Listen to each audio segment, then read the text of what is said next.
We are the reason. That's why He suffered and died. Napagandang mensahe ng inawit ng ating kapatid. So tayo po ay nasa ikalimang wika, huling wika ng ating Panginoon. At ito po yung tinatawag nating I thirst. In Tagalog, nauuhaw ako. Actually, ito po ang pinaka-maikling salita na binanggit ng ating Panginoon while He was in the cross. At nais ko kayong ibalik. Let us rewind the events bago na nabanggit ang wikang ito. Matapos yung Last Supper, alam naman natin na si Jesus ay nagpunta sa Garden of Gethsemane kasama ang ilan sa kanyang mga alagad. At doon, dumating si Judas kasama ang mga kawal at hinuli at dinakip ang ating Panginoon. Ano ang hudyat na natatandaan niyo ba? Kung ano yung naging hudyat, bakit siya yung dapat dakipin, dapat ulihin. Halik. Talagang minsan, mahirap ang Pero, ang halik ay napakagandang meaning niyan Sa nag-iibigan, magandang meaning yan. Pero, sa pagkakataong ito, mga kapatid, ito yung tinatawag natin kiss of betrayal. So sana wala pong ganyang nangyayari sa ating mga magkakapatid. So inaresto, nilitis, nung gabi ring yaon ang ating Panginoon. Na kung saan yun ay bawal sa batas ng Romano, ng batas ng Roma. Yun po ay pinagbabawal. Kaya kung titingnan natin ang pangyayari nito, merong mistrial na nangyari.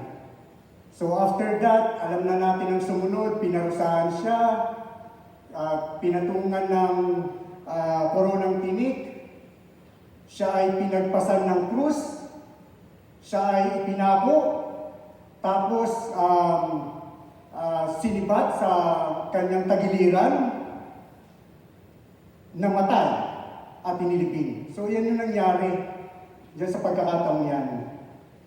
So mga kapatid, meron akong natutunan doon sa pangyayari niyon. Ang bilis ng ang bilis ng judgment. Sana sa panahon ngayon, ganun din na kung meron tayong mga hinaharap na kaso, di ba? Meron mo one day, meron ng hatol, o meron, lumabas na yung tinatawag nating verdict. Yan, verdict, di ba? Sana sa panahon ngayon, ganun. Kaso nga lang, sa katotohanan, meron nang inaabot na kamatayan sa hulungan. Hindi na nila na-receive yung katarungan na pinagtatanggol. Gusto nilang makamtan. So, dito sa pagkakataong ito, makikita natin na ang ating Panginoon ay talagang pinarusahan. Our Lord Jesus Christ was tortured. Merong nagsasabi na hindi raw sa palad ipinako. So hindi sa palad dahil maaari daw mapilas yun. Kaya maraming nagsasabi na sa puso daw para hindi mahulog. Hindi ka mawala kung sa pagkakatakot. So ito ay ginagawa ng mga kawal ng government of Rome dahil gusto nila yung crucifixion na tinatawag dahil gusto nilang magkaroon ng takot sa kanilang mga mamamayan na maiwasan yung rebellion na tinatawag. So yan ay isang paraan nila na ginagawa para may takot, para matakot ang sambayanan. At itong naranasan natin Panginoon, mapapansin natin na ito ay yung tinatawag natin slow death. Ibig sabihin, mararamdaman mo talaga na ikaw ay unti-unting pinapatay. So, mga kapatid, dahil sa hirap na kanyang naranasan, sa dami ng dugo na nawala sa kanyang katawan, sa tindi ng hirap na kanyang pinagdaanan, nasabi niya ang katagang, nauuhaw ako. Yan. Biruin nyo, 18 hours mula na siya'y dakpin. Di ba, pinarusahan, meron pa nga tinatawag na scourge caterpillar na kung saan talagang nahirapan siya doon. Kaya nasabi niya yung salitang nauuhaw ako. Marahil, during those times, wala siyang tubig na natanggap. Talagang puro hirap ang naramdaman ng ating Panginoon. Kaya nasabi niya ang mga katagang nauuhaw ako. Ngayon, ang tanong, who would not be thirsty in such a situation? Di ba? Sino naman ang hindi makapagsasabi na nauuhaw ako kung gano'n ang situation nyo? Ako nga, nagja-jogging lang eh. Ako naranasan ko, brother. Ako'y nagja-jogging dyan sa may heaven of rest sa Tanay. Dahil sa, siyempre, kulang na siguro yung masyado kong napawisan, ay nag-collapse ako. Buti na lang, kasama ko si Mrs. May nag-rescue sa akin. Kung saan, tutusin, baka maging fatal ang na mangyari sa akin. So, isa pang situation na pwede nating i-relate sa pagkakataon ito, kung nakaranas na kayong maoperahan, naranasan niyo bang maoperahan? O minsan kayo yung sumasama para ang inyong kamag-anak o yung mga kaibigan ay operahan? Ako marami kong pagkakataon na hindi ko na-operahan. Ako ay maraming pagkakataon na sumama para sa isang operasyon. Talagang nakikita ko sa isang na-operahan, laging sinasabi ng doktor na, kasi before you will be operated, or you will undergo surgery, ay hindi ka muna iinom. Tapos, syempre, after operation, merong mga dugo na maaaring mawala sa iyo. Kaya nga, laging merong IV, yung dextrose, tawag mo na, dextrose, para ma-replenish yung tubig na nawawala sa ating katawan. So bahagi ng pag-torture sa ating Panginoon, o yung pagpapahirap sa ating Panginoong Hesus, ay yung hindi siya bigyan ng tubig. Kaya kung nakaranas na sobrang pagkauhaw, ang ating Panginoon ay isang paraan ng pagpapahirap na ginawa sa Kanya. So yan po yung isa nating pwedeng i-relate sa pagkakataong yan. Ngayon, basahin natin yung key verse natin. Sa Juan chapter 19, verses 28 to 29, ganito ang ating mababasa.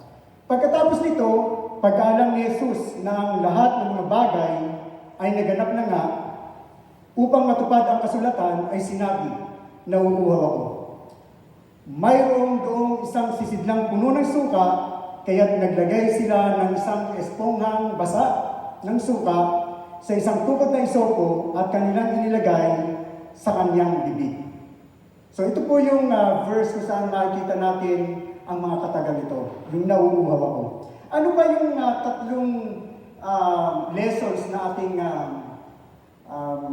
maintindihan o matutunan sa mga katagang ito ng ating Panginoon? So, meron po tayong tatlo. At ang una po ay, the thirst of Jesus was a sign of His humanity. Alam naman natin na, siyempre, ang pagkauhaw ng ating Panginoong Hesus ay tanda ng kanyang pagkatao, na kanyang pagiging laman, na kanyang pagiging tao. At hindi naman po ligid sa ating mga kaalaman na ang ating Panginoon ay nagkataong tao at nanahan sa atin. So it is a sign of His humanity. Ang tao ay talagang nauuhaw. Gaya nga po. Kayo, sino pang hindi nauuhaw? Di ba? Ayan. At kailangan uminom. So sa pagkakataon nito, ang ating Panginoon ay nagkatawang tao, may laman, kaya naman nakaranas ng pagkauhaw. So it's very basic. Wala tayong pagtatalunan doon. So pakatandaan natin, ang ating Panginoon ay nasa laman, kaya at sa parusa na kanyang naranasan, sa hirap na kanyang naranasan, ay natural lang na sabihin niyang nauuhaw ako. Ang ikalawa ay, by the way, kung babasahin natin yung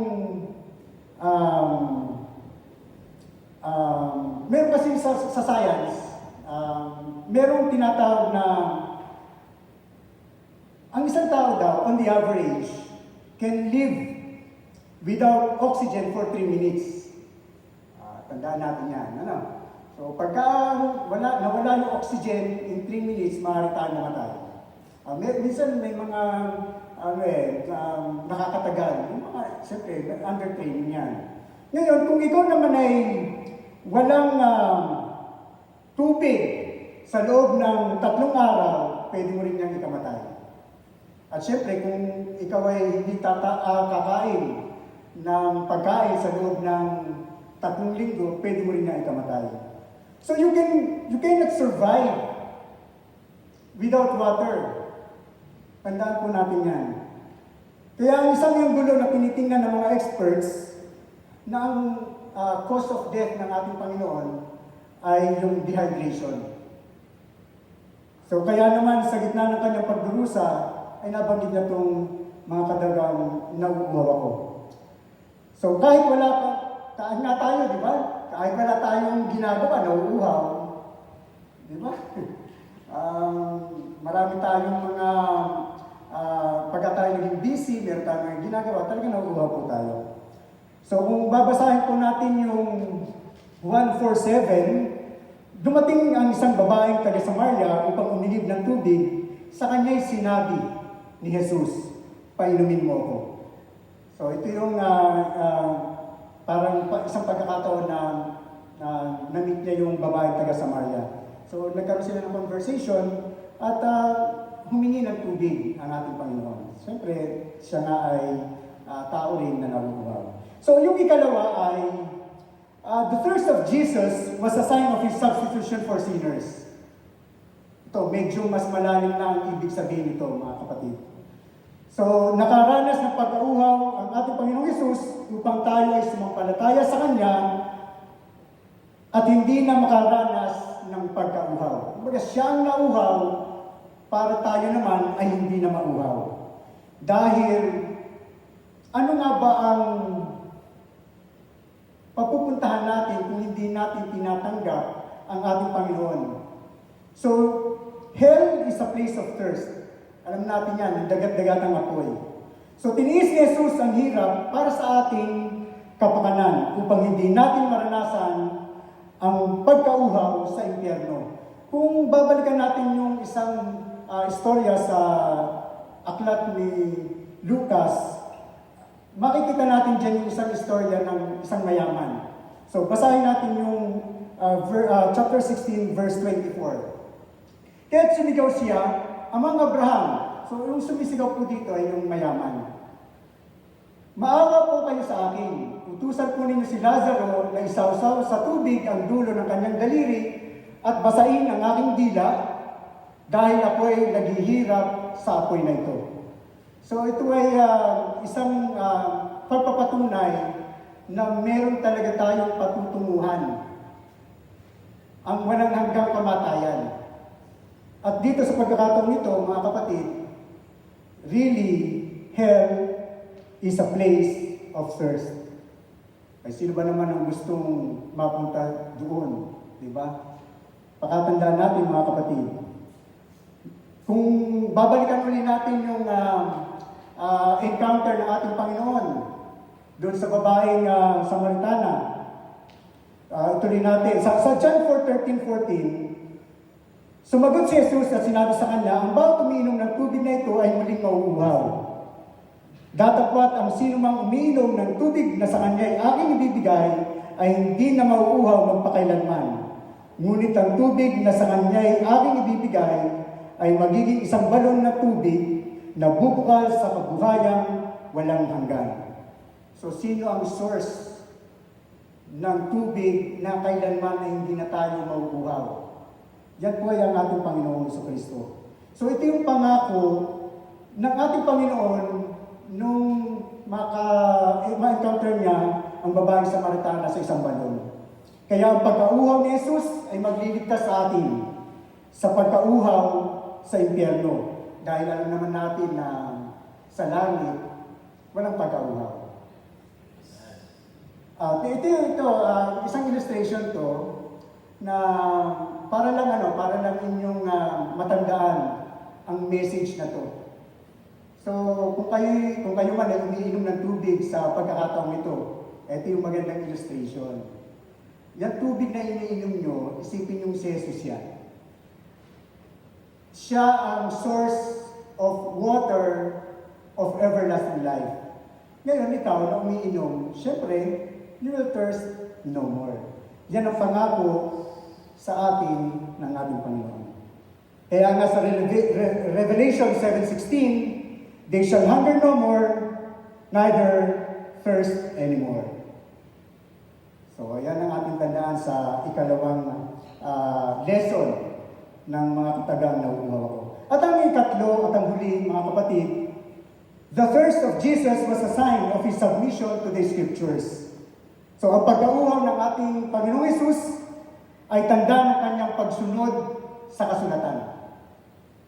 Pagsunod sa kasulatan. Ngayon, ano bang mga kasulatan o ano bang kasulatan ang natupad ng ating Panginoong Hesus dito? Kung babalikan natin yung key verses natin sa John 19:28-29, yung pong verse 29 nakalagay dyan na sa 28, sabi niya, upang matupad ang kasulatan ay sinabi na uuhaw ako. Mayroon doon isang sisidlang puno ng suka, kaya't naglagay sila ng isang esponghang basa ng suka sa isang tubod ng isopo at kanilang ibinigay sa kanyang bibig. So kung babalikan po natin yung mga kasulatan sa Awit, Kabanata 69, talatang 21, or Psalm 69:21, ito po yung natupad o tinupad ng ating Panginoon. They put gall in my food and gave me vinegar for my thirst.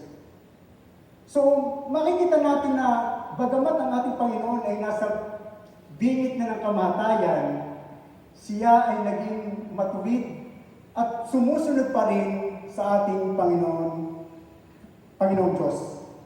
Kaya nga, ito ay parang isang challenge sa atin na tayo ba ay magpapatuloy na sumunod sa ating Panginoon? Yun yung tanong sa atin.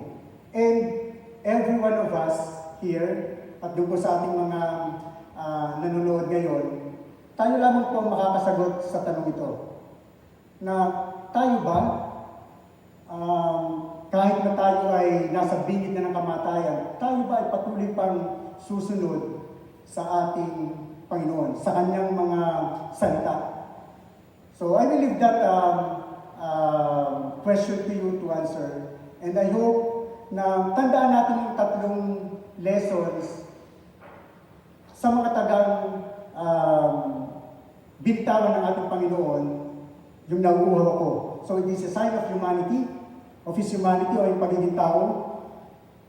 The thirst of Jesus was a sign of His submission for sinners. And the last is, it was a sign of His submission to the Scriptures. Magandang umaga mga kapatid at pagpalain